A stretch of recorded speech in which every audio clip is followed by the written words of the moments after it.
सकळ हे तीर्थे निवृत्तीचे पायी, तेथे बुडी देई माझ्या मना. आता मी न करी भ्रांतीचे भ्रमण, वृत्तीशी मार्जन केले असे. ते कारणाव झाला तरंग बुडाला, तैसा देह झाला आत्मरूप, किंवा तैसा देह झाला ब्रह्मरूप. आता मी न करी भ्रांतीचे भ्रमण, वृत्तीशी मार्जन केले असे. बाप रखुमा देवीवरे विठ्ठलू नवल पै केले, बाप रखुमा देवीवरे विठ्ठलू नवल पै केले. तारू हरविले मृगजळी, आता मी न करी भ्रांतीचे भ्रमण, वृत्तीशी मार्जन केले असे. विठ्ठला परम पुंडरीकाय मुनींद्रे समागत तिष्ठन्तमानंद कंदम, परब्रह्मलिंगम भज पांडुरंगम. पांडुरंगा नमन दुसरे चरण संतांची या, त्यांच्या कृपादानी कथेत विस्तारो. बाबाजी सद्गुरु दास तुका लोकाभिरामं रणरंगधीरं राजीव नेत्रं रघुवंशनाथं, कारुण्य रूपं करुणाकरं श्रीरामचंद्रं शरणं प्रपद्ये. मनोजवं मारुततुल्य वेगं जितेन्द्रियां बुद्धिमतां वरिष्ठं, वातात्मजं वानरयूथमुक्तं श्रीरामदूतं शरणं प्रपद्ये. कर्पूर गौरं करुणावतारं संसारसारं बुद्धिगेन्द्रहारं, सदा वसन्तं हृदयारविन्दे भवं भवामि सहितं नमामि. अलंकारपुरम्य सिंहासनस्थं पदाम्भोजस्फुरदिकं प्रदेशं, विधिन्दादिदैव सदा प्रियमानेश्वरा करुणाकरा दयाळा. तुमचानुग्रह लागलो पावन झालो चराचरी, मी कळा कुसरी काहीच लेनो बोलतो वचनाची भाविका. तुमचानुग्रह लागलो पावन झालो चराचरी, एका जनार्दनी तुमचा दास त्याची आस पुरवावी. तुमचा अनुग्रह लागलो पावन झालो चराचरी. नमो सद्गुरु तुझ्या ज्ञानदीपा, नमो सद्गुरु सच्चिदानंद रूपा, नमो सद्गुरु भक्त कल्याण मूर्ती, नमो सद्गुरु भास्करा पूर्ण कीर्ती. जयांची केली या स्मरण, होय सकळ विद्यांच्या निकरण. त्याची बंधू श्री चरण श्री गुरूंचे हे नमस्कार. आता अभिनव वाग्विलासिनी, जे चातुर्यार्थ कला भामिनी, ते शारदा विश्वमोहिनी नमिनी मिया. विठ्ठला सकळ ही तीर्थे निवृत्तीचे पायी, तेथे बुडी देई माझ्या मना. आता मी न करी भ्रांतीचे भ्रमण, वृत्तीशी मार्जन केले असे. प्रस्तुत प्राप्त स्थळी प्राप्त प्रसंगी कीर्तनरूपी सेवेकरता निवडलेला अभंग. ज्ञानियांचे राजे, योग्यांची माऊली, संत श्रेष्ठ श्री ज्ञानेश्वर महाराज यांचा 4 चरणाचा अद्वैत पर प्रकरणातील मला वाटतं 1099 क्रमांकाचा अभंग असून, या अभंगामधून ज्ञानेश्वर महाराज संत निवृत्तीनाथ महाराज यांच्या चरणाचा महिमा वर्णन करतायत.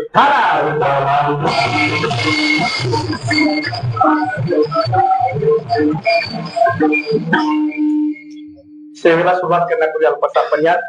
आता पर्याय माझ्यासारख्या काय द्यावा, कारण तुम्ही सगळे मानपाड्यातले आहात, मी बाजूला बोलाय. त्यामुळे आपल्या मानपाड्या गावामध्ये किती वर्ष आहे महाराज? आपलं 3रं वर्ष आहे ना. 3ऱ्या वर्षातली किती 13वी सेवा माझ्याकडे ना. 12वी की 13वी? 12वी ना. 12वी सेवा माझ्या अज्ञानी बालकाकडे. आणि सेवेला घेतलेला अभंग ह्या वर्षी चांगली सोय केली अशी की बघा आम्हालाच अभंग निवडायला सांगितला. जर अभंग जर दिला असतं तर आधी फजिती झाली असती, काय हरकत नाही. आम्हाला महाराजांची कृपा. तर अभंग आपण निवडायला सांगितला म्हणून अभंग घेतलेला आहे. ज्ञानेश्वर महाराजांचा अभंग आहे आणि अद्वैत प्रकरणातील अभंग आहेत. आणि या अभंगात महाराज काय करतायत तर निवृत्तीनाथ बाबांच्या चरणाचा महिमा वर्णन करतायत. आता या अभंगावर बोलण्यापूर्वी सुरुवातीला सांगितलेलं चांगलं असतं की मी अज्ञानी बालक आहे. या अभंगावर वास्तविक पाहता जर सर्वात कठीण अभंग कोणाचे असतील तर निवृत्तीनाथ बाबांचे असतात आणि त्यानंतर नंबर लागतो ज्ञानेश्वर महाराजांचा. त्यांच्या अभंगावर माझ्यासाठी अज्ञानी बालकाने काय बोलावं. तर सुद्धा आज ज्ञानेश्वर महाराज पांडुरंग परमात्मा कृपा करेल, जसं माझ्या वाणीतून बोलून घेईल तसं मी अभंगावर बोलण्याचा प्रयत्न करणार आहे. फक्त सर्वांना एकच विनंती राहील, ज्या ज्याच माझ्या भगवान पंडित परमात्म्याचं नाम येईल तेव्हा हाताने टाळे आणि मुखाने नाम द्या. आता देतो उदाहरण, तुम्ही बोलविल्या मी बोलेन, तैसे चेष्टसूत्राधीन दारुयंत्र. विठ्ठला मला पांढरतींना बोलण्याची सवय आहे, पण तुम्ही सांभाळून घ्याल. काळी दोनला पप्पा बोललाय, बोलण्याचा प्रयत्न करतो यामध्ये. काळी दोनला लावलेला आहे. पांढरतींना बोलण्याची सवय पडली, पण ते आता तुम्ही सांभाळून घ्याल. असं सेवेला घेतलेला अभंग ज्ञानेश्वर महाराज यांच्या गाथेतील आहे. आणि या अभंगाचा प्रतिपाद्य विषय असा आहे की महाराज या अभंगामधून काय करतायत, तर निवृत्तीनाथ दादांच्या चरणाचा महिमा वर्णन करतायत.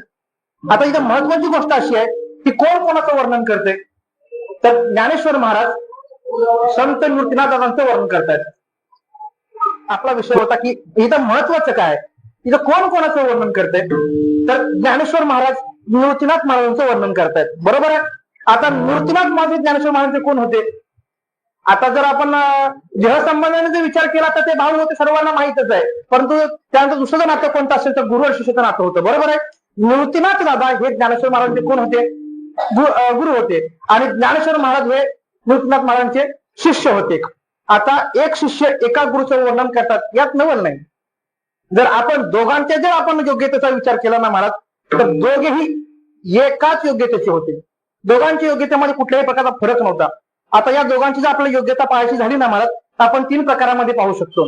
एक गुरु या प्रकारामध्ये, क्रमांक 2 देव या प्रकारामध्ये, आणि क्रमांक 3 संत या प्रकारामध्ये.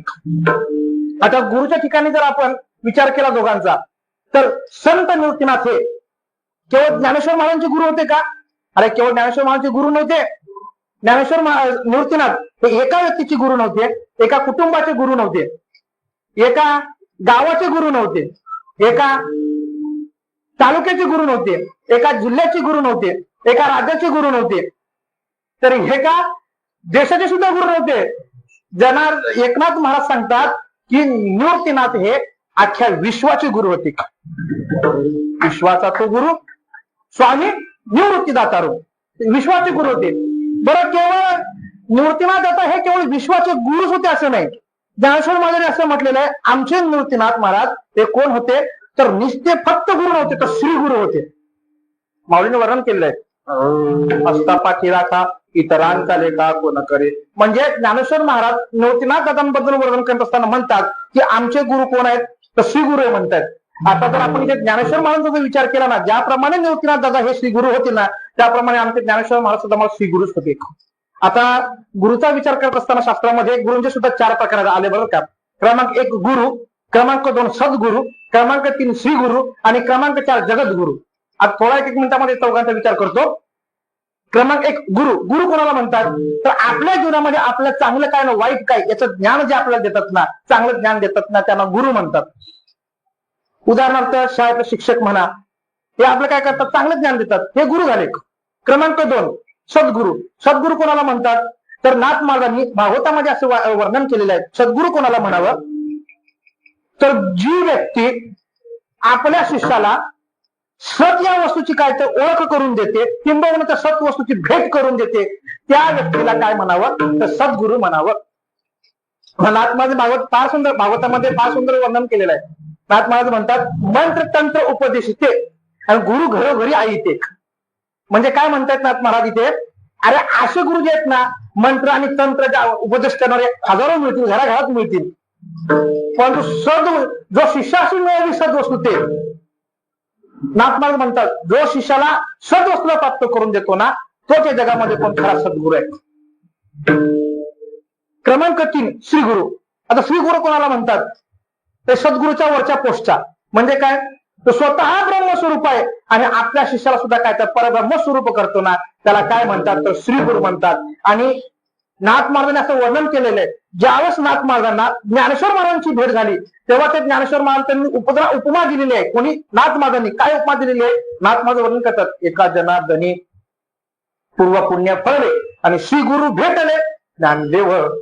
ज्ञानेश्वर महाराजांनी श्री गुरु म्हटलेलं आहे.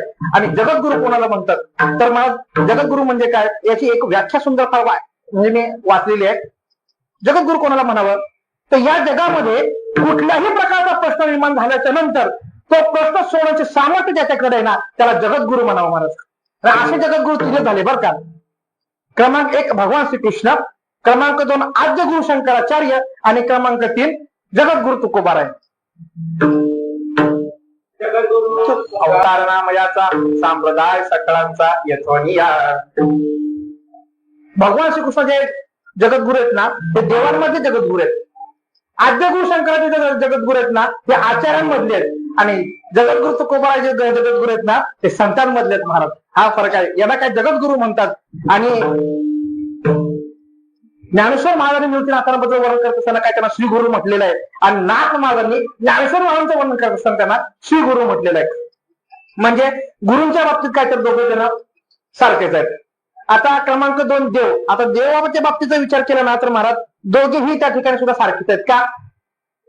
कारण ज्ञानेश्वर महाराज आणि निवृत्तीनाथ दादा हे नंतर संत आहेत. त्याच्या अगोदर कोण आहेत? त्याच्या अगोदर हे देव आहेत महाराज. आपल्या वारकरी संप्रदायामध्ये जेवढे सुद्धा संत झाले ना त्याच्यामध्ये मला संतांचे 3 प्रकार सांगितले शास्त्रामध्ये. क्रमांक 1 जीव संत, क्रमांक 2 संत संत, आणि क्रमांक 3 देव संत. बारीक आहे का बरं थोडस. जीव संत कोणाला म्हणतात तर अगोदर जीव पण नंतर एखाद देवाची कृपा झाली किंवा संतांची कृपा झाल्याच्या नंतर जे संत स्वरूपाला प्राप्त होतात त्यांना जीव संत म्हणतात. उदाहरणार्थ निळोबाराय हे अगोदर जीव, पण जगद्गुरु तुकोबारायांची कृपा झाली निळोबारायांवर आणि निळोबाराय कोण झाले तर संत स्वरूप झाले. बरोबर आहे, हे जीव संत झाले. तर संत संत कोणाला म्हणतात? जे अगोदरही संत आहेत आणि पुढच्या अवतार सुद्धा संत स्वरूपाला येतात त्यांना काय म्हणतात तर संत संत म्हणतात. उदाहरणार्थ जगद्गुरु तुकोबाराय आजच्या अवतारामध्ये नामदेवराय संतच होते, पुढच्या अवतार सुद्धा संत झाले, यांना संत संत म्हणतात. आणि तिसरा प्रकार आहे देव संत. म्हणजे काय तर आज या जन्माचे संत असले तरी अगोदर जन्मामध्ये कोण असतात ते देव स्वरूप असतात. उदाहरणार्थ निवृत्तीनाथ महाराज, ज्ञानेश्वर महाराज, संत एकनाथ महाराज हे अगोदर देव आहेत आणि नंतर संत आहेत. निवृत्तीनाथ दादा हा कोणाचा अवतार आहे? सदाशिवाचा अवतार, स्वामी निवृत्ती दातार. ज्ञानेश्वर महाराज कोणाचा अवतार आहे? महाविष्णूचा अवतार. महाविष्णूचा अवतार सखा माझा ज्ञानेश्वर. म्हणजे संत निवृत्तीनाथ महाराज हे काय तर अगोदर शंकर आहेत नंतर संत आहेत, आणि ज्ञानेश्वर महाराज हे अगोदर भगवान विष्णू आहेत आणि नंतर काय तर ज्ञानेश्वर महाराज संत आहेत. म्हणजे काय तर देवाच्या प्रकारामध्ये आपण विचार केला तर दोघेही योग्यतेमध्ये सारखेच आहेत. क्रमांक 3 संत. संत या प्रकारामध्ये विचार केला ना तर दोघेही संत या प्रकारामध्ये सुद्धा दोघे सुद्धा सारखेच आहेत. संत निवृत्तीनाथ महाराज आणि संत ज्ञानेश्वर महाराज त्यांच्या दोघांबद्दल वर्णन करत असताना नाथ महाराज फार सुंदर वर्णन केलंय एका ठिकाणी.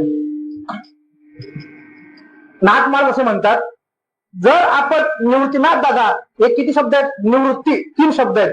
या 3 शब्दाचा जर आपण जर उच्चार केला ना सतत तर सुद्धा आपल्या सायुज्य नावाची मुक्ती प्रदान होते महाराज. हे त्या निवृत्तीनाथ महाराज संतांची म्हणजे काही सामर्थ्य आहे त्याच्या नावाचं. 3 अक्षरे निवृत्ती जो जप करी अहोराती. या सायुज्यता मुक्ती ब्रह्मस्थिती सर्व काळ. आणि ज्ञानेश्वर महाराजांचं जर आपण नाव घेतलं ना सतत तर महाराज आपल्याला ब्रह्मस्वरूप म्हणजे ब्रह्मस्वरूप प्राप्त होतं असं नाथ महाराज वर्णन करतात. 4 अक्षरे ज्ञानदेव जो जप करी धरील भाव त्या ब्रह्मपदी ठाव ऐसे शिवाजी देव बोलिले. हे नाथ महाराजांनी वर्णन केले. असे दोघे संत आहेत महाराज. निवृत्तीनाथ संत प्रश्नच नाही, पण ज्ञानेश्वर महाराज सुद्धा संत आहेत महाराज. आणि विशेष म्हणजे माहितीये का आपले ज्ञानेश्वर मध्ये संत स्वरूप आहेत ना, आपले संत पंचायत म्हणून सांगले जातं ना, संत पंचायतनामध्ये एक विशेष संत आणि सर्वश्रेष्ठ संत आहेत महाराज. पण आपला सर्वात मोठा प्रश्न असा आहे महाराज आपल्या समोर की नेमकी संत कोणाला म्हणावं. आता काय झालं, आता आपण नको त्याला संत म्हणायला लागलो. दाढी बघितली एखाद्याची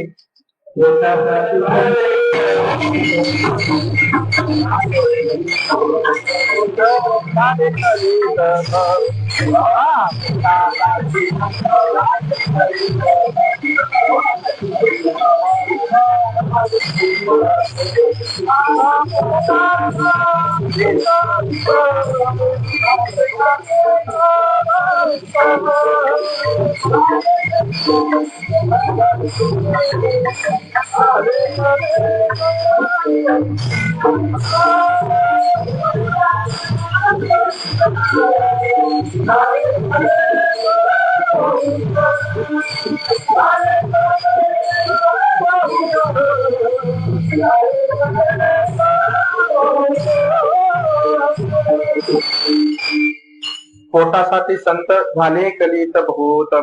आता मला आपल्या सर्वसामान्यांसमोर सर्वात मोठा प्रश्न आहे की नेमकी संत म्हणावं कोणाला. आपण काय करतो, एखादी दाढी बघितली, एखादे आमच्यासारखे शुद्ध सफेद कपडे बघितले, पांढरे कपडे बघितले, भगवे धारण केलेले कपडे बघितले की आपण लगेच संत म्हणतो, लगेच संत म्हणतो, आपण संत स्वरूप म्हणतो. पण आता याच्यावर कोणाला संत म्हणावं आणि कोणाला म्हणू नये तुकोबारांनी अख्खा अभंग दिला 5-6 त्यानंतर महाराज. सांगण्याचं लक्षणं सांगून वेळ घेत नाही. अभंग फक्त सांगतो तुम्ही घेऊन पहा. नवतीचे संत करिता कवित्व या अभंगामध्ये कोणाला संत म्हणून नाही याची पूर्ण लक्षणे तुकाराम महाराजांनी वर्णन केलेली आहेत. एखादा कविता करणारा असेल, एखादा मग तुम्ही म्हणाल कीर्तन करणारे आमच्यासारखे असतील संत, नाही बाबा आमच्या मागे तर कोण लागूच नाही. आमच्या मागे जर लागून ना आपल्याला तर वाटेल होईल मला, कीर्तनकारांचं नाव कधीच लागू नये. संत म्हणून आहे. एखादा म्हणजे मग मोठ्या मोठ्या माळा धारण केलेल्या भगव्य वस्तू धारण केलेल्या त्यालाही संत म्हणून नाही महाराज. आता संत कोणाला म्हणावं त्याच्या अनेक प्रकारे व्याख्या अनेक संतांनी अनेक शास्त्रकारांनी वर्णन केलेले आहेत. पण एक मला आवडलेली व्याख्या मी सांगतो संतांची लक्षणं सांगणारी आणि पुढे चालतो. नेमकी संत कोणाला म्हणावं, नेमकी संत कोणाला म्हणावं तर मग एकच साधकाने व्याख्या केलेली आहे. भक्ती अधिक मुक्ती अधिक विरक्ती बरोबर संत. ज्याच्याकडे भक्ती आहे त्याला भक्त म्हणतात, ज्याच्याकडे विरक्ती आहे ज्याच्याकडे वैराग्य आहे त्याला विरक्त म्हणतात, आणि ज्याच्याकडे ज्ञान आहे तर त्याला मुक्त म्हणतात. पण या तीनही गोष्टी एकाच ठिकाणी सापडतात ना त्यांना संत म्हणतात महाराज. म्हणजे काय, भुक्त मुक्त अधिक विरक्त इज इक्वल टू संत. त्याला संत म्हणतात. तिन्ही गोष्टी एका ठिकाणी सापडतात त्याला संत म्हणतात. आता आपण आपला जर भक्तिविजय ग्रंथ जर पाहिला ना तर भक्तिविजय ग्रंथामध्ये अशा अनेक संतांची म्हणजे जवळजवळ 50 संतांची यादी आलेली आहे. पण या 50 संतांमध्ये महाराज आमच्या शास्त्रकारांनी 4 संत अतिशय महत्व सांगितलेले. 4 संत अतिशय महत्वाचे सांगितलेत. कोणते कोणते मी ऐका बरं का. जगद्गुरु आद्यगुरु शंकराचार्य एक श्लोक लिहिला आहे. तो श्लोक असा आहे, ज्ञानेश्वर ज्ञानमूर्तींच साक्षात प्रेम स्वरूपिनाम नामदेवांचे दयामूर्ती नाथम वंदे पुनः पुनः वैराग्यस्य परामूर्ती देव क्षत्र निवासीनाम तुकाराम महाराष्ट्र भक्तराज चतुष्टक. हा श्लोक कोणाचा आहे माहिती का, आद्यगुरु शंकराचार्यांचा आहे महाराज. आता एक कथा फार सुंदर आहे महाराज, पण सांगू की नको हा प्रश्न पडलाय मला. कथा इतकी सुंदर आहे पण आता महाराज मला सांगत नाही, आता काहीतरी पाहू ती कथा, काय हरकत नाही. आद्यगुरु शंकराचार्य म्हणतात की महाराष्ट्रामध्ये 4 सर्वश्रेष्ठ संत आहेत. कोणते कोणते. क्रमांक 1 ज्ञानाची मूर्ती ज्ञानेश्वर महाराज. क्रमांक 2 दयेची मूर्ती नामदेवराय. दयेची मूर्ती नाथ महाराज. प्रेमाची मूर्ती नामदेवराय आणि वैराग्याची मूर्ती तुकाराम महाराज. यांना सोडून बाकीच्या मागं लागू नका, आयुष्याचं बरबाद होईल महाराज. आयुष्याची बरबादी यांना सोडून मागे लागू नका. आपले एक संत असे इतके थोडं इतके श्रेष्ठ आहेत ना, अरे काय देऊ शकत नाही आपल्याला, काय देऊ शकत नाही. या संतांनी ठरवलं आपल्याला भक्ती देऊ शकतात, त्या संतांनी ठरवलं आपल्याला मुक्ती देऊ शकतात, आणि या संतांनी ठरवून आपला भगवंत प्राप्त करून देऊ शकतात. तेवढं सामर्थ्य आपल्या संतांमध्ये. त्यांच्या स्वतःना सोडून या बाबाच्या मागं त्या बाबाच्या मागं आयुष्याचं बरबादी होईल महाराज. उष्टापत्रावर करून या गोळा आणि दाखले काळा कवित्वाची काय सुंदर प्रमाणे महाराज. सांगायचं तात्पर्य एवढंच आहे की यांना सोडून बाकीच्या मागे लागू नका, आयुष्याचं बरबादी होईल. म्हणजे मला सांगायचं काय होतं, आपला मुद्दा असा होता की ज्याप्रमाणे संत निवृत्तीनाथ हे संत स्वरूप आहेत ना, त्याप्रमाणे ज्ञानेश्वर सुद्धा त्याच स्वरूपाचे संत स्वरूप आहेत. दोघांमध्ये कुठल्याही प्रकारचा भेद नाही. आता विषयाला म्हणून सांगतो महाराज, दोघांमध्ये योग्यता काय. आपल्या वारकरी संप्रदायामध्ये जेवढे सुद्धा संत मानले झाले ना महाराज, त्यामध्ये 2 अशा गुरु शिष्याच्या जोड्या झाल्या का त्या भूतोना भविष्यात आहेत, त्याच्या पुढे कधी होणार नाहीत आणि ते झालेही नाहीत महाराज. त्या कोणत्या 2 जोड्या आहेत, त्यातली पहिली जोडी आहे निवृत्तीनाथ महाराज आणि ज्ञानेश्वर महाराज. असा गुरु आणि असा शिष्य भेटणं परत शक्य नाही. आणि दुसरी जोडी आहे जगद्गुरु तुकोबार आहे आणि संत निवळोबार आहे. त्या 2 जोड्या सोडल्या ना परत गुरु शिष्य होणे असे होणे नाही. का या दोघं शिष्य असे होते की आपण सर्व काही त्यांना देत होते, आणि ते गुरु असे होते की त्याच्याकडे काहीच घेत नव्हते महाराज. आणि संत निवृत्तीनाथ महाराज आणि संत ज्ञानेश्वर महाराज यांची आपण योग्यता 3 प्रकारात पाहिली. गुरु या प्रकारामध्ये आणि देव या प्रकारामध्ये आणि क्रमांक 3 संत या प्रकारामध्ये. दोघांची योग्यता सारखीच आहे. आणि म्हणून मला असं म्हणायला हरकत नाही की इथे ज्ञानेश्वर महाराज निवृत्तीनाथ महाराजचं वर्णन करतात यातलं नाही, तर एक गुरु एका गुरुचं वर्णन करतायत, एक देव दुसऱ्या देवाबद्दल वर्णन करतायत, आणि एक संत दुसऱ्या संताबद्दल वर्णन करतायत. आणि या अभंगामध्ये प्रतिपाद्य विषय असा आहे की महाराज या अभंगात काय करतायत तर निवृत्तीनाथ महाराजांचं वर्णन करतायत. निवृत्तीनाथ महाराजांच्या चरणाचा महिमा वर्णन करतायत. आणि या चरणाचा महिमा वर्णन करत असताना ज्ञानेश्वर महाराज आपल्या मनाशी संवाद घालतायत, आपल्या मनाला उपदेश करतायत.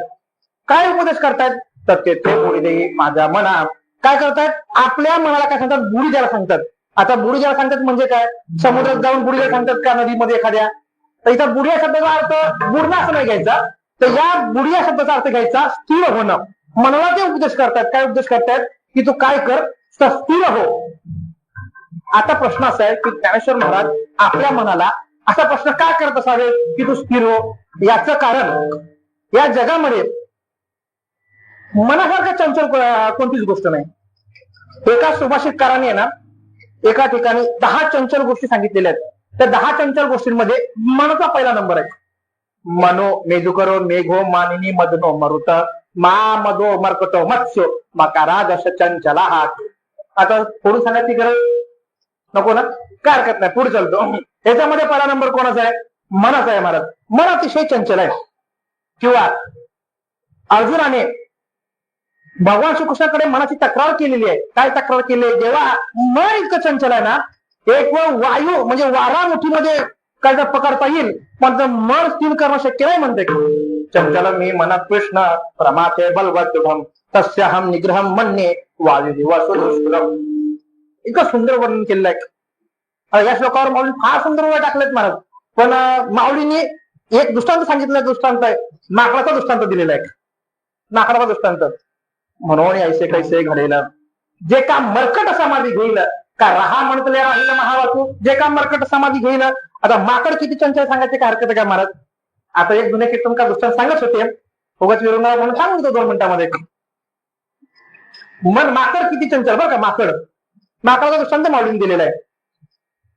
एकदा एक माकडाचा आणि बोकडाचा खेळ करणारा व्यक्ती माकड आणि तो बोकडाला घेऊन बरोबर निघाला. खेळ करा एका गावाला निघाल्याच्या नंतर त्याला गावाला जाण्याकरता एक नदी पार करायची असते.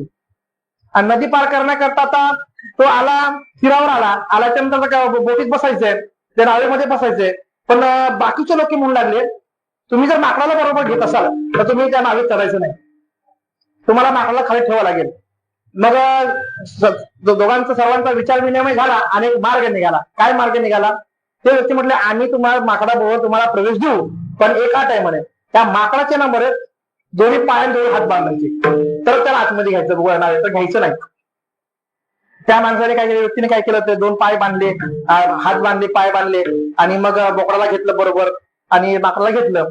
आता बोकड नावेत बसल्या झोपला, त्या नावेमध्ये झोपल्याच्या नंतर मस्तपैकी चालले, मग नदीच्या पार जायचं. आता ती नाव मस्त मध्ये आली. आता माकड ते माकडच, ते काय शांत बसत नाही.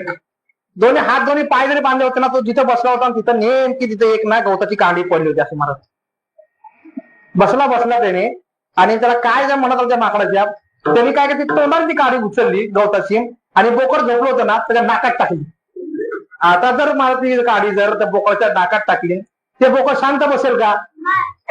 त्या बोकडाने अशी उडी मारली की सगळी नावच पलटी करून टाकली. त्यांनी सगळे माझं पाण्यात बुडाली.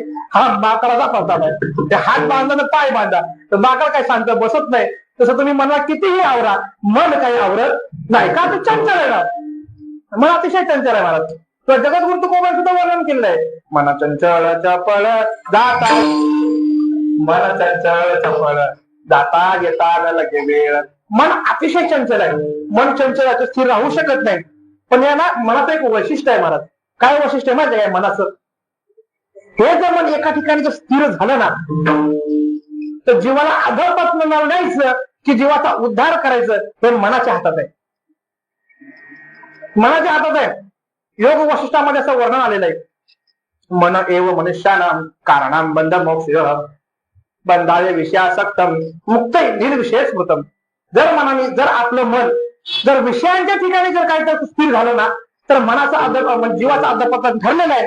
आणि तेच जर मन भगवंताच्या ठिकाणी किंवा संतांच्या चरणाच्या ठिकाणी स्थिर झालं ना, तर मला जीवाचा उद्धार ठरलेला आहे मला. आणि मनाच्या हातात असल्यामुळे ना, माऊलींनी मनाचा सिद्धांत सांगितलाय ज्ञानेश्वरीमध्ये.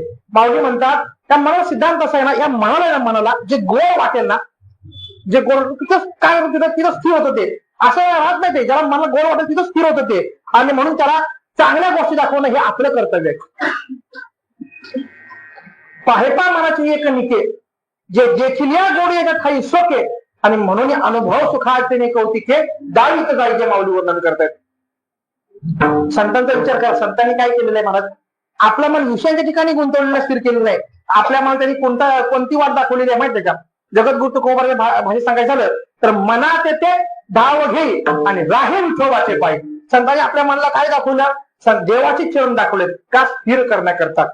आणि तिथं जर आपलं मन स्थिर झालं नाही एकदा, आता कोठे धावे म्हणा तुमचे चरण देखलिया, किंवा आपला जो उद्धार आहे ना हा किंवा आपला अधपतन हे त्या मनाच्या हातात आहे ना, याकरता जगद्गुरु तुकोबांचा अनेक प्रमाणे महाराज, मन करारे प्रसन्न सर्व सिद्धीचे कारण, मोक्ष अथवा बंधन सुख समाधान इच्छा ते त्याच्या हातात आहे ना.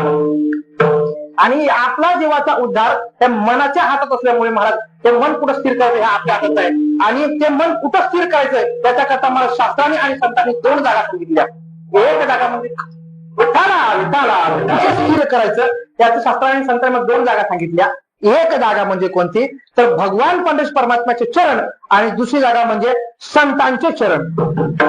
आता भगवान पंडित परमात्म्याच्या चरणाच्या ठिकाणी मन शांत होतं, त्याला आपल्या अनेक प्रमाण पाहता येतील. आता माणसाने प्रमाण दिलं, आता कोठे धावे म्हणा तुमचे चरण देखील या, किंवा आणखी एक प्रमाण आहे रूपी जडले रोचन आणि चरणी स्थिरावले मन.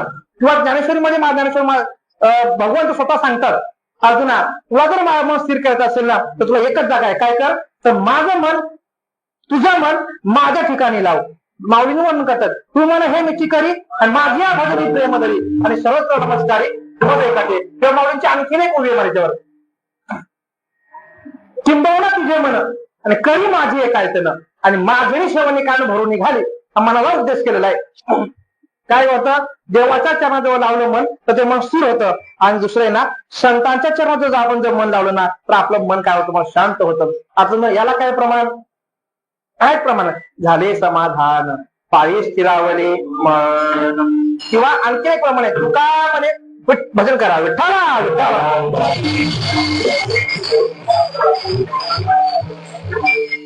म्हणे मला समाधान आणि देखील चरण वैष्णवांचे ते प्रमाण आहे. म्हणजे काय तर संतांच्या चरण मनाने पाहिजे ना तर मन स्थिर तिथं स्थिर होतं. आणि म्हणून या अभंगातून ज्ञानेश्वर आपल्या मनाला काय करतात तर उपदेश करतायत. आणि उपदेश करून काय करतायत तर आपल्या मनाला कुठं स्थिर व्हायची याची जागा दाखवतात. त्याची जागा कोणती आहे तर नृसिंहनाथ दादांचे चरण. पण मग त्या मनाने माऊलीला प्रश्न केला महाराज तुम्ही मला सांगता की तुम्ही संत नृसिंहनाथ महाराजांच्या पायाजवळ काय कर तर स्थिर हो म्हणतायत. मी का बरं तिथं स्थिर हो, काय कारण आहे त्याला, याचं उत्तर मला अभंगाच्या पहिल्या चरणातून देत आहे. सकळ ही शब्द फार महत्वाचा आहे तुला. सकळ ही तीर्थे निवृत्तीचे पायी तेथे बुडले माझ्या मनात. ज्ञानेश्वर महाराजांनी काय केलं तर आपल्या मनाला उपदेश केला. काय केला तू नृसिंहनाथ महाराजांच्या चरणाजवळ स्थिर हो. का स्थिर हो त्याचं कारण सांगत असताना महाराज म्हणतात की माझ्या नृसिंहनाथ महाराजांच्या पायाजवळ सकळ तीर्थ वास करतात. सकळ म्हणजे या जगातील सर्व तीर्थ वास करतात. कुठे पायाजवळ. आता जर आपण तीर्थांचा विचार केला ना तर मला शास्त्रामध्ये तीर्थाचे 3 प्रकार सांगितले मुख्य. क्रमांक 1 आता आपण तीर्थांचा जर विचार केला ना महाराज तर शास्त्रामध्ये आपले 3 प्रकार सांगितले तीर्थांचे. क्रमांक 1 स्थावर तीर्थ, क्रमांक 2 जंगम तीर्थ आणि क्रमांक 3 मानस तीर्थ. आता स्थावर तीर्थ म्हणजे कोणते तर त्याला एक दुसरं वैदांतिक नाव आहे ते म्हणजे भौम तीर्थ. भौम तीर्थ स्थावर तीर्थ म्हणजे काय तर जे पृथ्वीतलावरील तीर्थ आहेत ना स्थायी स्वरूपात त्यांना काय तर म्हणतात त्याला स्थावर तीर्थ म्हणतात. आता असे अनेक तीर्थ आहेत सगळ्यांना माहिती आपण सर्व फिरतो सुद्धा महाराज. देवळाची पाठ तीर्थे घडले 360 म्हणजे पृथ्वीवर 360 तीर्थ असं आहे ना, म्हणजे अनेक तीर्थ आहेत. आता महाराज शास्त्रामध्ये असं वर्णन आलेलं आहे की आपले जेवढे सुद्धा तीर्थ आहेत ना तर युगानुपरत्वे प्रत्येक युगामध्ये वेगवेगळ्या तीर्थांना महत्व होतं. पद्मपुराणामध्ये असं वर्णन आलेलं आहे की कृत युगामध्ये वेगवेगळ्या तीर्थांना महत्व होतं, त्रेतायुगामध्ये वेगळ्या तीर्थांना महत्व होतं, द्वापार युगामध्ये वेगवेगळ्या तीर्थांना महत्व होतं आणि कलियुगामध्ये वेगळ्या तीर्थांना महत्व आहे. आता तर पद्मपुराण श्लोक असा आलेला आहे कृते तू सर्व तीर्थानी त्रेतायाम पुष्करम परम द्वापारे तू कुरुक्षेत्रे कलौंगा विशेषणे. वर्ण आलेलं आहे. पद्मपुराण असं सांगतं की सत्ययुगामध्ये कृतयुगामध्ये कोणत्या तीर्थांना महत्व होतं तर जेवढे सुद्धा या पृथ्वीवर तीर्थ आहेत ना त्या सर्व तीर्थांना कृतयुगामध्ये काय तर महत्व होतं. क्रमांक 2 त्रेतायुग. त्रेतायुगामध्ये कोणत्या तीर्थांना महत्व होतं तर त्रेतायाम पुष्करम परम पुष्कर या तीर्थाला महत्व होतं. पुष्कर तीर्थ या पुष्कर तीर्थाबद्दल वर्णन करत असताना पुलस्त ऋषीने असं वर्णन केलेलं आहे की कृतयुगामध्ये 12 वर्ष राहिल्याच्या नंतर जे पुण्य मिळत होतं ना हे पुण्य त्रेतायुगामध्ये 1 वर्ष राहिल्यानंतर मिळत होतं. पुष्कर तीर्थाचं वर्णन करतोय बरं का. त्याच्या पुढे सांगतात त्रेतायुगामध्ये 1 वर्ष राहिल्याचं जे पुण्य होतं ना ते पुण्य द्वापार युगामध्ये 1 महिना राहिल्याने मिळत होतं. आणि कलियुगामध्ये त्रेतायुगामध्ये जे पुण्य 1 महिना राहिल्यानंतर मिळत होतं ना ते पुण्य कलियुगामध्ये 1 दिवस राहिल्याने मिळतं.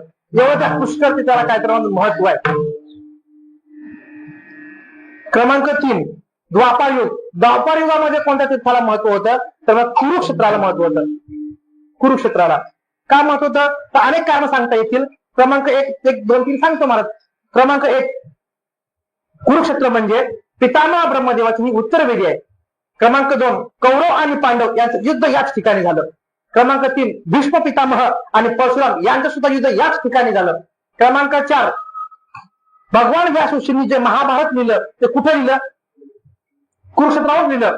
क्रमांक 5 ज्याच्यावर आपण पोट भरतोय अशी माझं भगवद्गीता भगवान श्रीकृष्णाने कुठे लिहिली कुठे सांगितली कुरुक्षेत्रावर सांगितली. एवढं महत्व कुरुक्षेत्राला द्वापार युगामध्ये होतं. बरं आता द्वापार युगामध्ये केवळ कुरुक्षेत्राला महत्व असं नाही. द्वापार युगामध्ये भगवान श्रीकृष्णाचे जेवढे सुद्धा निगडीत म्हणजे तीर्थ होते सर्व तीर्थाला महत्व होतं.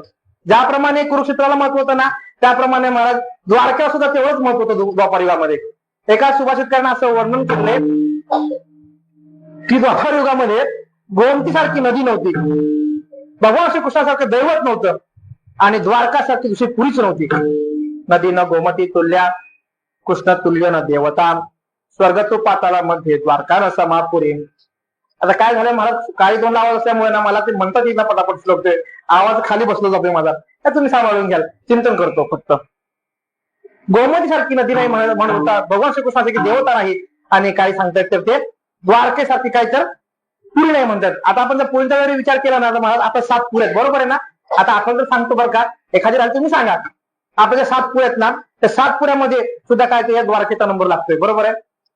क्रमांक 1 अयोध्या पहिली पुरी. क्रमांक 2 मथुरा. क्रमांक 3 हरिद्वार. क्रमांक 4 काशी. क्रमांक 5 कांची. क्रमांक 6 अवंतिका आणि क्रमांक 7 द्वारका. याचा श्लोक आहे अयोध्या मथुरा माया काशी कांची अवंतिका पुरी द्वारावतीश्चैव सप्तता मोक्षदा विनाहा. त्या पुऱ्यांचं असं वर्णन आलेलं आहे. हे अशा तीर्थ जे अशा पुऱ्या आहेत ना तर यांचं नाव जरी घेतलं ना महाराज तर काय तर जीवाचा उद्धार आहे. याच्या पुढे सांगायचं झालं ना तर एका सुभाषिकांचं असं वर्णन केलंय त्या 7 पुऱ्या अशा आहेत ना यांच्याकडून आलेला वारा जरी आपल्या अंगाला स्पर्श झाला ना तरी सुद्धा आपला मोक्ष आहे. एवढं वर्णन चांगलं सुंदर केलं पुऱ्यांबद्दल. मला वाटतं हे द्वारका जे आहे हे एक धाम सुद्धा आहे वाटतं बरोबर ना. जे आपले 4 धाम आहेत 4 धाम पैकी एक धाम आहे द्वारका धाम. एवढं महत्व काय तर त्या द्वारका या पुरीला आहे द्वारका नगराला आहे. द्वापारामध्ये महत्व होतं. आणि क्रमांक 4 कलियुगामध्ये कशाला महत्व आहे तर मला गंगेला म्हणजे सांगितलं असं वर्णय पद्मनाभ पुराणामध्ये की कलियुगामध्ये गंगा या तीर्थाला अतिशय महत्व आहे. का महत्व आहे तर त्या गंगेबद्दल असं वर्णन केलं जातं जी सुद्धा व्यक्ती काशीला जाऊन त्या गंगेमध्ये आंघोळ करेल त्याला मोक्ष प्राप्त होतं तर सर्व पाप नाहीसे होतात. पण मग आता इथे एक प्रश्न आहे छोटासा. काही जण म्हणतील महाराज आम्ही ते तिकडे जायचं कधी काशीला आणि तुम्ही असं मी ऐकलं की तुम्ही भर उन्हाळ्यात जर ते काशीला गेला ना गंगेत आंघोळ केलं ना तर ते पाणी कधी साधं होत नाही. ते थंडच असतं बर्फासारखं. मग त्या थंड पाण्याने आंघोळ कधी करायचे आमचे पाप कधी मुक्त व्हायचे आम्ही कधी मुक्त व्हायचं. अशांकरता नामदेवरांनी सोपा उपाय सांगितला. तुम्हाला काशीला जायची काही गरज नाही गंगेत आंघोळ करायची काही गरज नाही. तुम्ही घरी बसल्या फक्त गंगा गंगा म्हणा तुम्ही पाप मुक्त होताल. वाचे म्हणता नामदेवराय वर्णन करतात वाचे म्हणता गंगा गंगा सकाळ पाचे म्हणजे काय तर कलियुगामध्ये कोणत्या तीर्थाला महत्व आहे तर गंगा या तीर्थाला महत्व आहे बरोबर आहे. पण आता माझा एक साधारण सोपा प्रश्न आहे. शास्त्र सिद्धांत आपला असा आहे की हे तीर्थ काय करतात तर जीवाचं पाप नाहीसं करतात आणि त्याला काय तर मोक्ष देतात बरोबर आहे. पण जीवाचं पाप नाहीसं करता करता करता करता हे तीर्थ सुद्धा काय तर मलिन होतात दोषयुक्त होतात. आपलं शास्त्र येत असत. पण मग ज्यावेळेस हे तीर्थ स्वतः मलिन होतात स्वतः पाप दोषयुक्त होतात तर स्वतःचा दोष घालवण्याकरता स्वतःला मलिन शुद्ध करण्याकरता कुठे जातात हे तिथं कुठे होतात. अरे कुठे जातात म्हणजे काय हे संतांकडे जातात असं कोणाकडे जात नाही स्वतःला पवित्र करण्याकरता महाराज स्वतःला पवित्र करण्याकरता. जगद्गुरु तुकोबांचं प्रमाण आहे तीर्थांची इच्छा करीती सर्व काळ व्हावया निर्मळ आपणासे. सकाळ तिथे येते मध्यान्ह काळी वावया पुंडलिकाजवळ एक सुद्धा प्रमाण आहे. आणि आणखीन प्रमाण आहे तीर्थे पर्वकाळ येथे पायात सकळ किंवा आणखी महाराजांचं एक प्रमाण आहे धन्य धन्य हरिचे दास. तर या सुलभ गर्भवास ब्रह्माधीन करती आस तीर्थे वास भेटीची. तीर्थ निर्मळ होण्याकरता संतांकडे येतात. महाराज दृष्टांत सर्वांना माहित आहे. विषयाला म्हणून हात घालतो. ज्ञानेश्वर महाराज दृष्टांत ज्ञानेश्वर महाराजांना बोलायला फार मला आवडतं म्हणून ज्ञानेश्वर महाराज दृष्टांत त्यांचा. ज्यावेळेस ज्ञानेश्वर महाराज आणि नामदेवराय हे दोघे जण यात्रेला निघाले आणि यात्रेला निघाले यात्रा करत करत करत कुठे आले? काशीला आले. त्या जसे ज्ञानेश्वर महाराज माझे काशीला आले असं माहित पडल्याच्या नंतर स्वतः भगवान काशी विश्वनाथ उठले आणि काय गेले त्यांना सामोरे गेले. ज्ञानेश्वर महाराजांना गप्पा करत तिघजण हाव येऊ लागले आणि गंगेच्या काठी आले. ज्ञानेश्वर महाराज नामदेवराय आणि भगवान काशी विश्वनाथ तिघे गंगेच्या काठी आले. गंगेच्या काठी आल्याच्या नंतर गप्पा करता करता ज्ञानेश्वर महाराजांचा एक हात नामदेवरायांनी धरला आणि एक हात काशी विश्वनाथाने धरला म्हणजे भगवान शंकरांनी धरला. आणि काय झाले तिघही काय झाले तर गंगेच्या आवारामध्ये उतरले खाली. आणि जसे ज्ञानेश्वर महाराज हे तिघही जसे उतरले खाली ना गंगामाई प्रगट झाली आणि गंगामाईने काय केलं ज्ञानेश्वर महाराज पायाला मिठी मारली. त्यावेळेस नामदेवरायांचे उद्गार आहेत की गंगामाई आता तरी तुम्ही पाय सोडा कारण आमचे ज्ञानेश्वर महाराज एका ठिकाणी तर सर्वच आहेत महाराज. या पूर्ण त्याचं वर्णन केलेलं आहे नामदेवरायाने एका अभंगामध्ये. ज्ञानोबाचा हात प्रेमे धरी विश्वनाथ ऐसे बोलत चालत दोघे आले गंगेहात. ज्ञानाबाईचे चरणी मिठी घाली गंगामाई. नामा म्हणे सोडाबाई आणि ज्ञानदेव सर्व आहे. हे आमच्या ज्ञानेश्वर महाराज श्रेष्ठत्व आहे. विठ्ठला की ज्यावेळेस तीर्थ स्वतः मलिन होतात ना तेव्हा संतांच्या जवळ जातात आणि म्हणून ज्ञानेश्वर महाराज म्हणत असावेत सकळ ही तीर्थे निवृत्तीचे पाय तेथे बुडी जाई माझ्या मना. आताशी पहिलं तीर्थ झालंय आणखी 2 तीर्थ बाकी पण 9:15 वाजले पुढे 2-3 तीर्थ पडले. आज आपण 10 मिनिटांमध्ये प्रयत्न करू. पुढे आता धावतो सांगतो बरं का. पहिलं तीर्थ झालं स्थावर तीर्थ. दुसरं तीर्थ आहे जंगम तीर्थ. म्हणजे काय तर याला चालते तीर्थ सांगतात. जे चालते तीर्थ असतात ना त्यांना जंगम तीर्थ म्हणतात. उदाहरणार्थ कोण कोण तर ब्राह्मणांना जंगम तीर्थ म्हटलेलं आहे. आपल्या आई वडिलांना जंगम तीर्थ म्हटलेलं आहे आणि संतांना मला जंगम तीर्थ म्हटलेलं आहे. माऊलींनी आई वडिलांबद्दल वर्णन केलेलंच आहे ज्ञानेश्वरीमध्ये. सकळ तीर्थाची ये दुरे जे का माता पितरे या सेवेचे किर शरीर लो नक्की जे. आणि संत हे सुद्धा तीर्थरूप आहेत. म्हणा संत तीर्थरूप आहेत. बरोबर. आता याच्यावर आणखी ज्ञानेश्वर महाराज सुद्धा एक प्रमाण आहे की संत हेच तीर्थरूप आहेत. ज्ञानेश्वर महाराज वर्णन करतात तोच तीर्थरूप सदा जो दोषा न बाधिती करा तो राचला परमानंदा त्याचे सर्व सिद्धी ओळख गती. संत हे तीर्थरूप आहेत. तीर्थांचे तीर्थ आहेत आणि म्हणून ज्ञानेश्वर महाराज संत नृत्याबद्दल वर्णन करत असताना म्हणत असावेत सकळ ही तीर्थे निवृत्तीचे पाय. क्रमांक 3 मानस तीर्थ. आता मानस तीर्थ सांगायचं झालं ना महाराज अनेक प्रकारचे आहेत पण महत्वाचे 5 सांगतो आणि धावते पुढे चालतो. क्रमांक 1 सत्यतीर्थ. क्रमांक 2 सर्वभूत दया तीर्थ. क्रमांक 3 प्रियता तीर्थ. क्रमांक 4 ज्ञान तीर्थ आणि क्रमांक 5 भक्ती तीर्थ. हे मानस तीर्थ आहेत. आता पहिलं तीर्थ सत्यतीर्थ. प्रत्येक मिनिटामध्ये सत्यतीर्थ कशाला म्हणतात तर सत्य बोलणं त्याला काय म्हणतात तर सत्यतीर्थ म्हणतात. सत्य बोले मुखे आणि दुःखी अनेकांच्या दुःखे. महाराज आपण कधी कधी इतके सोपे सत्य बोलतो ना. आज सांगतो एकच दिवसात सांगतो बरं का. आपण इतके सत्य बोलतो ना. आपलं वय 55 आणि एसटीचा पास 65च्या पुढचा एवढं सत्य बोलतो आपण. महाराज एक निष्कर्ष निघाला बरं का. निष्कर्ष सांगतो बघा सत्य घटना निष्कर्ष निघाला. आधी एसटीचा फायदा जर घेतला ना 65च्या पुढच्यांना म्हणजे अर्ध तिकीट 75च्या पुढे पास त्याचा फायदा कोणी घेतलाय माहिती का जास्त कोणी घेतलाय वारकऱ्यांनी घेतलेला. वारकऱ्यांचेच पास 65च्या पुढचे वय 55च्या खाली. आता असं जर असेल तर माझं पांडुरंग परमात्म्याने काय मला आपल्यावर कृपा करावी महाराज. 100-200 रुपये करता आपण खोटं बोलायचं. सत्य बोले मुखे आणि दुःखे अनेकांचे दुःखे. सत्य बोललं पाहिजे. बरोबर आहे. चला पुढे क्रमांक 2 सर्वभूत दया तीर्थ. सर्वभूत तीर्थ म्हणजे काय तर सर्व जीवांवर काय केलं पाहिजे तर समान राहिलं पाहिजे. कोणाला शिवाय म्हणजे काय त्रास देता कामा नये. अहिंसा स्वरूपाचा या सर्वभूत दया तीर्थ म्हणतात. क्रमांक 3 निधन तीर्थ म्हणजे काय? याला प्रिय तीर्थ काय म्हणतात? म्हणजे नेहमी सत्य बोला पण कसं बोला? अरे गोड बोला. सत्य बोला पण गोड बोला. ते मनुस्मृतीमध्ये एक श्लोक आलेला आहे, सत्यम प्रियात प्रियम प्रियात. सत्य बोला पण गोड बोला. तर तुमचं सत्य नसेल ना तर बोलूच नका. काही काही लोकांना सत्य बोलतात पण ते असे बोलतात ना का दुसऱ्यांचं हृदय चिरून जातं. पण अशा सत्याला सुद्धा काय तर आमच्या संतांनी नाकारलेले आहे महाराज. क्रमांक 4 ज्ञानतीर्थ म्हणजे काय? ती ओळी ज्याला मला पूर्व वापरायची आहे ती का ठेवली सांगतो ते मला. ही जी ओळी माऊली वापरली ना ही संतांकरता वापरलेली आहे. मला नंतर सांगायची ती ओळी सांगतो मी पण विषय विठाला विठाला. ज्ञानतीर्थ म्हणजे काय तर भगवत प्राप्तीचं ज्ञान आपलं जवळ असणं ज्याला ज्ञानतीर्थ म्हणतात. नामदेवाच्या शास्त्रामध्ये 3 प्रकार आहेत. क्रमांक 1 अज्ञान, क्रमांक 2 विज्ञान आणि क्रमांक 3 आध्यात्मिक ज्ञान. आता अज्ञान असणं गरजेचं म्हणजे अज्ञान असू नये, विज्ञान असावं पण पोटा करता असावं आणि आध्यात्मिक ज्ञान भगवत प्राप्ती करता असावं. त्याला काय म्हणतात तर ज्ञान म्हणजे ज्ञानतीर्थ म्हणतात. आणि क्रमांक 4 भक्तितीर्थ म्हणजे काय तर मला जीवनामध्ये भक्ती असावी. काही नसतं तरी चालेल पण भक्ती असावी महाराज. कोणती साधना करू नका पण भक्ती करा. मला वाटतं नाथ माझ्या हरिखंडामध्ये वर्णन केलंय, काळमाळे गेली होती भूतापाशी आणि हरिनाई मुखाशी अरे मुडा. भक्ती कसं कशाशी वाढला आणि सटविने नेला कैसा.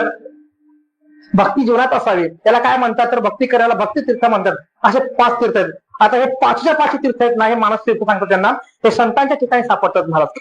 पहिलं तीर्थ कोणतं आहे? सत्य. संत हे कधीच खोटे बोलत नाहीत महाराज.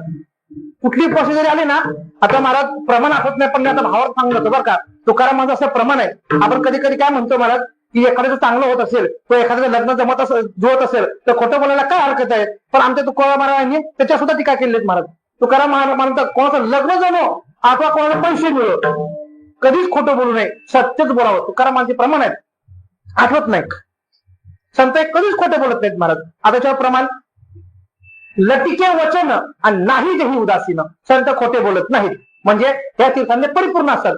क्रमांक 2 सर्वभूतदया तीर्थ. संतांच्या ठिकाणी आपण याचा विचार केला ना मला वाटतं याच्यासारखे संत म्हणजे संतांसारखं सर्वभूतदया कोणीच नसतं महाराज. विष्णुमय जग वैष्णवांचा धर्म आणि भेदाभेद भ्रम अमंगळ. कशा प्रकारचे सर्वभूतदया असतात तर माऊलीने दृष्टांत दिलेला आहे. ज्याप्रमाणे एक झाड असतो तर झाड आहे त्याला तुम्ही काय पाणी टाकण्याला पण सावलीच देतो तो आणि कापण्याला पण जो खांडावळा घाव घाली त्या लावणी जयाने केली. दोघा एखादी सावली वृक्ष देत जायचा. तसे संत आहेत. संतांच्या ठिकाणी शत्रुत्व जरी आलं आणि काय आलं तर समजा एखादी चांगली व्यक्ती जरी आली दोघांना समान पद्धतीने वागवतात. त्यांना संत म्हणतात. सर्वभूतदया असतात. जास्त बोलत नाही. आता क्रमांक 3 कोणतं राहिला आता आपलं प्रियतीर्थ. प्रियतीर्थ म्हणजे ते नेहमी गोड बोलतात. प्रमाण मधुरा वाणी होती आणि तो काय म्हणे वाव पोटिक. आता 2 सत्य आणि मधुर त्यांना मग सांगितलं तैसे साचा आणि मवाळ मृदू आणि रसाळ शब्द जसे कळलो अमृताचे. कोणाचे? संतांचे, आपले नाही. क्रमांक 4 ज्ञान. आता संत ज्ञान तीर्थाने परिपूर्ण असतात. त्याला ज्ञानेश्वरमध्ये अनेक प्रकारच्या उभ्या आहेत महाराज. 1-2-3 वेळा सांगतो ना पुढे चलतो. तशी तशाची वाट न पाहता थांबता का भजन करा. विठ्ठला विठ्ठला. मोठकी इतिहास उमटे आणि निज ज्ञानाची पहाट फुटे. सूर्या पुढे प्रगटे प्रकाशू जायचा. तशी तसेची वाट न पाहता वयशेच्या गावाला येता आणि बाळपणीच सर्वज्ञता वर येते. तर ते चालते ज्ञानाचे बिंब तयाचे आवळे सुखाचे कोंब येरा माणूस पण भांब लौकिक भाग माऊली वर्णन करतायत. आता माऊलीच्या 7-8 ओळख मग काय महाराज सांगून वेळ घेत नाही. ज्ञानेश्वर महाराज हे कसे ज्ञानी होते माहिती काय? हे जन्माला आल्याच्या नंतर ज्ञानी झाले नाहीत. हे जन्माला येण्याच्या अगोदर ज्ञानी होते महाराज. अगोदर ज्ञानी आणि मग जन्म आहे माऊलींचा. उपदेतात ज्ञानी वर्म हे जाणवणे आणि आले लोटांगणी चांगले हे ज्ञानेश्वर महाराजांचं श्रेष्ठत्व आहे महाराज. संत ज्ञान तीर्थाने परिपूर्ण असतात. आणि क्रमांक 5 कोणता तीर्थ सांगितलं मी? भक्ती तीर्थ. संत हे महाराज भक्तीशिवाय काहीच करत नाहीत. जगद्गुरु तुकोबारांचा एक अभंग आहे महाराज. जगद्गुरु तुकोबारा म्हणतात तुम्हाला काय करायचं ते करा, आम्ही फक्त भक्तीच करणार. आम्हाला बाकीचे सर्व छंद निंदेत म्हणतात. करोद तपादी साधनी कोणी साधवतो गोरांजनी. आम्ही नवजोत या वाटा नाचू पंढरीचा चोहटा. पावत आत्मस्थिती कोणी म्हणत उत्तम मुक्ती. तुका म्हणे छंद आणि आम्हा हरिरसा निंद्य. म्हणजे काय तर संत हे भक्ती तीर्थाने परिपूर्ण असतात. सर्व म्हणजेच मला सांगायचं काय होतं जे मानसशास्त्रामध्ये 5 तीर्थ सांगितले 5 प्रकार, त्या सर्व तीर्थाने काय तर संत परिपूर्ण असतात. आणि म्हणून आमचे ज्ञानेश्वर महाराज म्हणत असावेत, सकळ ही तीर्थे निवृत्तीचे पायी तेथे बुडी देई माझ्या मना. मग मनाने पुन्हा प्रश्न केला, महाराज तुम्ही असे म्हणता की बाबा तिथं सगळं तीर्थ आहे, तिथं मी बुडी देऊ, पण तुम्हाला बुडी द्यायचं तर तुम्हाला काय झाला, तुम्हाला काय प्राप्त झाला का? त्याचं वर्णन मला भ्रांतीचे भ्रमण पृथ्वीशी मार्जन केल्यासे. ज्ञानेश्वर महाराज सांगतात की निवृत्तीनाथ महाराजांच्या मध्ये लागल्यामुळे मला काय लाभ झाला म्हणतात, तर काय लाभ झाला म्हणतात, तर वृत्तीशी मार्जन केल्यासे, माझी वृत्तीचं काय झालं, मार्जन झालं म्हणतात. आता मार्जन या शब्दाचा अर्थ असा आहे शुद्ध होणं, म्हणजे माझी वृत्ती शुद्ध झाली म्हणतात. आणि वृत्ती ही मनाची असते, म्हणजे माझं मन निर्मळ झाले, माझ्या नाही वृत्ती शुद्ध झाली असे म्हणतात. पण नेमकी वृत्ती शुद्ध झाली म्हणजे नेमकी काय झालं, तर महाराज म्हणतात आता मी न करी भ्रांतीचे भ्रमण. मी काय भ्रांतीचे भ्रमण करत म्हणत नाही. आता इथे प्रश्न असा की भ्रांती म्हणजे नेमकी काय. भ्रांती 2 प्रकारचे आहेत महाराज, एक संसारातली भ्रांती आणि दुसरी परमार्थातली भ्रांती. पण आता आपण या 2 भ्रांती समजून घ्यायची असेल ना, तर भ्रांती कशाला म्हणतात पहिला हे समजून घ्यावं लागेल महाराज. भ्रांती कशाला म्हणतात, तर जी गोष्ट एखादी गोष्ट असत्य असताना सुद्धा तिला सत्य समजणं तिला भ्रांती म्हणतात. आता या व्याख्येनुसार जर आपण संसारातल्या भ्रांतीचा विचार केला तर संसारिक भ्रांती म्हणजे काय, तर संसार हा असत्य आहे, बरोबर आहे ना, तरी सुद्धा याला सत्य समजून करणं याला काय म्हणतात, संसारिक भ्रांती म्हणतात. आता सर्वांना माहित आहे काय संसार कसा आहे, असत्य आहे, बरोबर आहे. आपल्याला माहित काय, सर्व शास्त्रांनी त्या शास्त्राने म्हणजे 4 वेद 6 शास्त्र आणि 18 पुराण आणि सर्व संतांनी मला संसाराला काय म्हटलंय, असत्य म्हटलेलं आहे. बरं नुसतं असत्य खोटं नाही म्हटलं महाराज, नुसतं खोटं नाही म्हटलं तर खोटं म्हटलेलं आहे. याच्यामध्ये सुद्धा 4 प्रकार सांगतो बरं का. आता विश्लेषण करत नाही, फक्त प्रकार ऐकायचा. याच्या 4 प्रकार आहेत. क्रमांक 1 खोट्यात खोटं, क्रमांक 2 खरंच खोटं, क्रमांक 3 खोट्यात खरं आणि क्रमांक 4 खरंच खरं. थोडंसं उलट सांगतो म्हणजे लक्षात येईल. आता खरंच खरं म्हणजे काय, तर महाराज ब्रह्मसत्य आहे, ब्रह्मसत्य म्हणजे जगन मिथ्या. पण या ब्रह्मपेक्षा सुद्धा मला भगवंताचं नाम हे अतिशय असत्य आहे का, तर मला ब्रह्मसत्य आहे स्पष्टच नाही. पण ब्रह्माच्या ठिकाणी तुकारामाने एक खोड काढली, काय, हे जे ब्रह्म आहे ना सत्य जरी असेल ना, पण हे याचं मूळ स्वरूप कसं आहे, अव्यक्त निराकार नाही जे आकार जे तुम्ही चराचर हरसेमध्ये. माऊली म्हणतात त्याला काय तर आकार रहित आहे, तो निराकार आहे. पण असा निराकार आहे तसला भगवान परमात्मा जसा आकारला येतो ना, तर तसा असा आकारला येत नाही. तो काय करतो, मायेचा आधार घेतो, म्हणून त्याला काय तर भेद पडतो तिथे. महाराज तुकाराम महाराजांनी वर्णन केलंय, सगुण निर्गुण तुझ म्हणे वेद तुका म्हणे भेद नाही ना मी. महाराज म्हणतात अरे तुझ्या ठिकाणी रूपाच्या ठिकाणी भेद आहे, पण नामाच्या ठिकाणी मात्र. आणि आपण जर एक भगवंताचं नाम घेतलं ना, ते नाम निर्गुणालाही पावतं आणि सगुणालाही पावतं. महाराज नाम इतकं आहे. आणि म्हणून सत्य साच खरे नाम विठोबाचे बरे. पण खरं काय, तर भगवंताचं नाम. क्रमांक 2 खरंच खोटं काय. आता ब्रह्म खरं आहे, बरोबर आहे ना, पण या ब्रह्मामध्ये माया खोटी आहे. महाराज वास्तविक पाहता दोघे आमध्ये सांगत नाही. खऱ्यामध्ये खोटे काय तर माया आहे.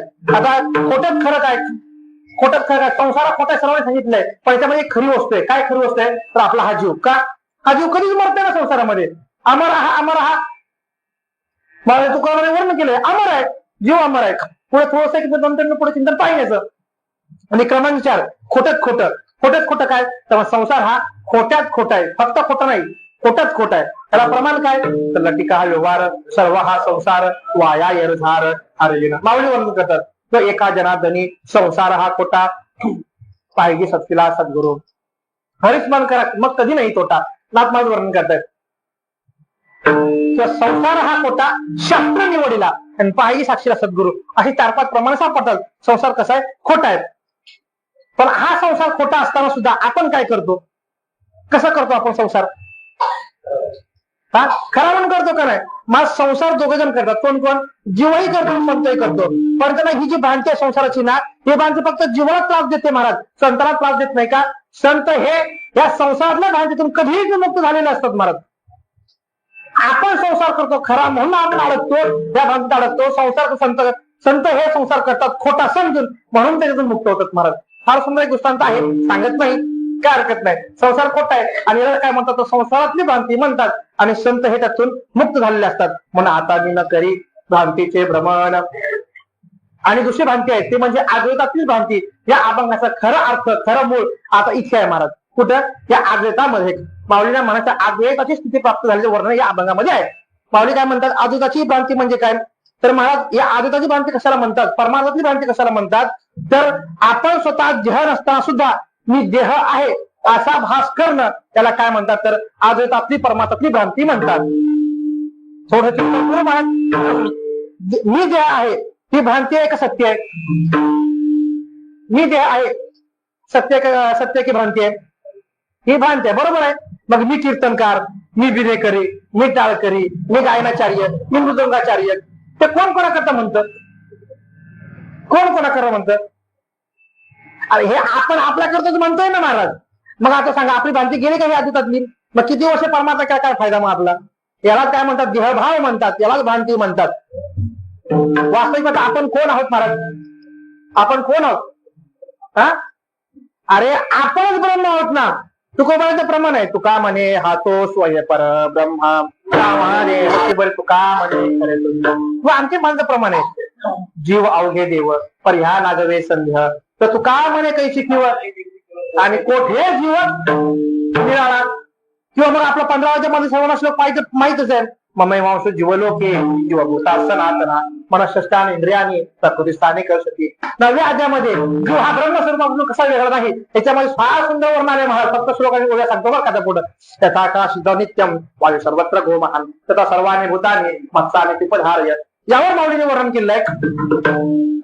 आकाश सर्वत्र असावे, तेवढाची असे सहज हाल वेगळा दिसे तैसा गगन मिचिमी, तैसे भूतजात माझ्या ठाई कल्पित आभासे काही निर्विकल्प तर नाही त्याचं मीच मी आढळवे. आता अर्थ सांगत नाही. त्याला काय म्हणतात तर म्हणजे मी ब्रह्मस्वरूप आहे, बरोबर आहे. मला आपले 4 शास्त्र आहेत, बरोबर आहे. 4 शास्त्र आहेत, सामवेद, ऋग्वेद, यजुर्वेद आणि अथर्ववेद. त्या 4 वेदांच्या मग 4 ब्रह्मवाक्य आहेत. काय? क्रमांक 1 आयमात्मा ब्रह्म, क्रमांक 2 प्रज्ञानम ब्रह्म, क्रमांक 3 तत्वमसी आणि क्रमांक 4 अहम ब्रह्मास्मी. त्या 4 महावाक्यांचा एकच अर्थ आहे. मी वासुदेव तत्वता कळो येईल आवतीता आहे ठाऊ का सभाग्य संता. मी वासुदेव तत्वता. परत आपली वेळ जवळजवळ संपलीच, बरोबर आहे. दृष्टांत सांगून आपण सेवेला पूर्णविराम देतोय. भाव सांगेल 2 मिनिटांमध्ये. आणि दृष्टांत फार सुंदर आहे, अध्यात्म रामायणामधला आहे, आवडतो मला, मग सांगतो. 1-2 मिनिटात सांगतो. अध्यात्म रामायणामध्ये महर्षी व्यासऋषी यांनी फार सुंदर वर्णन केलंय. कोणाचं वर्णन केलं माहितीये का? अध्यात्म रामायणामध्ये हनुमंतरायांचं बोलणं आणि श्रीरामप्रभूंचं बोलणं व्यासांनी वर्णन केलंय. अध्यात्म रामायणानुसार श्रीरामचंद्र राजे झाले रामराज्य काय उन्यामासी धर्मदेवी काय धरलं म्हशी असे म्हणते झाले. सिंहासनावर बसले आणि बसला त्यांच्या एक दिवशी काय केलं त्यांनी सगळ्यांना असे बोट करू लागले असे आणि बोट करून सगळ्यांची विचारपूस करू लागले. झालं काय? अशी विचारपूस करताना कोपऱ्यात त्यांना हनुमंतराय उभे होते आणि हनुमंतरायाकडे बोट केलं आणि हनुमंतरायाने म्हटले कोण रे तू? आता कोण वर्णन करते, कोण विचारते? श्रीरामप्रभू विचारतात. कोणाला विचारतात? हनुमंतरायाला. आणि जर त्या रामाने एक हनुमंतराय काढले ना तर रामाने सुद्धा जात नाही महाराज. का? सुखासोध कोणी केले? हा, लंका कोणी जाळली? लक्ष्मणला कोणी वाचवलं? भरतभेट अगोदर कोणी केली? सगळं हनुमंतरायांनी केलं. तेव्हा विचारतात तुम्ही कोण? हनुमंतरायांनी विचार केला. आता फार सुंदर पुढचे मला सांगितलं आता आपला सिद्धांत घ्यायचा आहे. हनुमंतरायांनी फार विचार केला हनुमंतराय म्हणून लागले देवा तुम्हाला असं विचारताय का? हनुमंतरायांनी प्रतिप्रश्न केला, देवा तुमचं जे बोलणं आहे, जे विचार नाही ते कोणत्या दृष्टिकोनातून आहे? तुम्ही मला देहाच्या दृष्टिकोनातून विचारता, जीवाच्या दृष्टिकोनातून विचारता की मला आत्माच्या दृष्टिकोनातून विचारता? जर तुम्ही त्या देहाच्या दृष्टिकोनातून विचारत असाल तर मी तुमचा दास आहे. जर तुम्ही मला जीवाच्या दृष्टिकोनातून विचारत असाल तर मी तुमचाच अंश आहे. आणि जर तुम्ही मला आत्माच्या दृष्टिकोनातून विचारत असाल ना तर मी तुमच्याच स्वरूप आहे. दृष्टांत संपला. जीव आणि ब्रह्म एकच आहे. मला हा दुसरा सिद्धांत सांगायचा आहे. जीव आणि ब्रह्म एकच असल्यामुळे मला मी जे आहे ही काय तर ही अद्वैतातली भ्रांती आहे. आणि ही जी भ्रांती आहे ना महाराज गुरुच्या कृपेशिवाय ती नष्टच होत नाही महाराज. आता महाराज कधी कधी प्रश्न करायचा वाटतो किंवा बघा आपण जे आहे आपण परब्रह्म स्वरूपात मग आपला का असा अनुभव येत नाही? याला शास्त्राने 5 कारण सांगितले. क्रमांक 1 अविद्या, क्रमांक 2 अस्मिता, क्रमांक 3 राग, क्रमांक 4 द्वेष आणि क्रमांक 5 अभिनिवेश. त्यांना पंचक्लेश म्हणतात. हे पंचक्लेश आपण ठिकाणी येतात तोपर्यंत आपण ब्रह्म आहोत त्याची आपल्याला अनुभूती येत नाही. ज्या दिवशी पंचक्लेश नाहीशी झाले ना की आपण ब्रह्म यातला अनुभूती येईल. आणि हे जे पंचक्लेश आहेत ना गुरु कृपेशी नाहीशी होत नाहीत. ही द्वैताची भ्रांती जात नाही. त्याला प्रमाण काय? हरिपाठामध्येच प्रमाण आहे. काय प्रमाण आहे? द्वैताची झाडणी, गुरुविन ज्ञान आणि तया त्याची कीर्तन घडलेलं नाही. मी मनुष्य जात नाही आणि म्हणून मला गुरुचा प्रसाद काय तर ज्ञानेश्वर महाराज म्हणतात आता मी न करी भ्रांतीचे भ्रमण पृथ्वीचे मार्जन केले असेल. मग महाराजांनी ज्ञानेश्वर महाराज काय करतायत तर ही माझी भ्रांती कशी नसते झाली याच्या करता दुसऱ्यांदा सांगितला. एकारनव झाला तरंग बुडाला तैसा देह झाला ब्रह्मरूप तर तैसा देह झाला एकरूप. एकारनव झाला म्हणजे काय तर समुद्रावर लाटा उठाव्या. लाटा कोणाचं स्वरूप आहे आणि समुद्राचं स्वरूप आहे ना. समुद्र स्वरूप असताना सुद्धा काय तर लाटा येतात आणि काय पूर्ण होतात त्या समुद्रामध्येच मिळून जातात. तसं मी आम्हाला आतमध्ये आपला जीव हा काय ब्रह्मस्वरूपच आहे. मी स्वरूप आलो ज्ञानेश्वर स्वरूप आलो आणि पुंतातच मिसळलो. म्हणजे काय झालं एकारनाव झाला तरंग बुडाला तैसा देह झाला एकरूप. महाराज इथे काय देह शब्द वापरलेला आहे. आता देह शब्द का वापरलेला आहे महाराज तर कारण भगवंताच्या सामर्थ्यामध्ये आणि गुरुच्या कृपेमध्ये एवढं सामर्थ्य आहे ना की देह सुद्धा ब्रह्मस्वरूप होतो. महाराज देव सुद्धा ब्रह्मस्वरूप होतो. ज्यावेळेस नाथ माझा नाथ ज्ञानेश्वर महाराज तेव्हा भेट झाली ना तर ज्ञानेश्वर महाराज कसे भेटले त्याच्यात त्यांनी प्रमाण दिलंय. नाथ माझा कसे भेटले मला ज्ञानेश्वर महाराज दिव्य तेज पुंज दिव्य तेज पुंज मदनाचा पुतळा परब्रह्म केवळ बोलत असेल. म्हणजे ज्ञानेश्वर माझा देह कसा झाला होता तर ब्रह्मस्वरूप झाला होता. म्हणून महाराज म्हणतात एकारनव झाला चरंग बुडाला तैसा देह झाला ब्रह्मरूप. बरं मग गुरुकृपेच्या सामर्थ्यावर एवढं कमी आलं का तर नाही म्हणतात. गुरुकृपेमुळे माझ्या काय केलं तर भगवंताने कृपा केली माझ्या जीवनामध्ये नवल घडवला. तर नवल कोता अभंगाच्या शेवटच्या चरणामध्ये काल म्हणायचे ते शेवटचे चरण काय बापरत माझे वरी विठ्ठल नवल पै केले आणि दारू हरवले मूग जळे नवल केलं. आता नवल अनेक प्रकारचे बरं का आपल्या याच्यामध्ये म्हणजे व्यवहारामध्ये सगळ्यांना माहिती आहे. फक्त सांगतो नारळ आहे बरोबर आहे और काय कठीण आहे पण आतमध्ये पाणी हे देवाचेच नवल आहे महाराज. तसं हे नवल केलं काय केलं म्हणतात मला सांगा आता मृगजळ आहे ते खरं असतं की खोटं असतं हा बरोबर आहे ना. जर मृगजळ खोटं असेल त्यामध्ये खरी नाव त्यामध्ये बुडेल का म्हणजे मृगजळात बुडण्याची नाव असते कशी असते खोटीच असते. खोटी नाव ज्याप्रमाणे मृगजळामध्ये नाहीशी व्हावी ना त्याप्रमाणे मी जे आहे हे माझी भ्रांती नाहीशी झाली असते महाराज म्हणतात. अरे म्हणून म्हणतात बापरक माझे वर विठ्ठल नवल पै केले तारू हरविले मृगजळे. हे सर्व कशामुळे झाले तर म्हणतात काय सकाळ ही तीर्थे निवतीचे पायी ते बुडी जाई माझ्या मना आता मी न करी भ्रांतीचे भ्रमण पृथ्वीचे मार्जन केल्याचे. ते कारण झाला तरंग बुडाला तैसा देह झाला एकरूप किंवा तैसा देह झाला ब्रह्मरूप. बापरक माझे वर विठ्ठल नवल पै केले तारू हरविले मृगजळे आता मी न करी भ्रांतीचे भ्रमण पृथ्वीचे मार्जन केल्याचे. गुथोप्पा रखुमा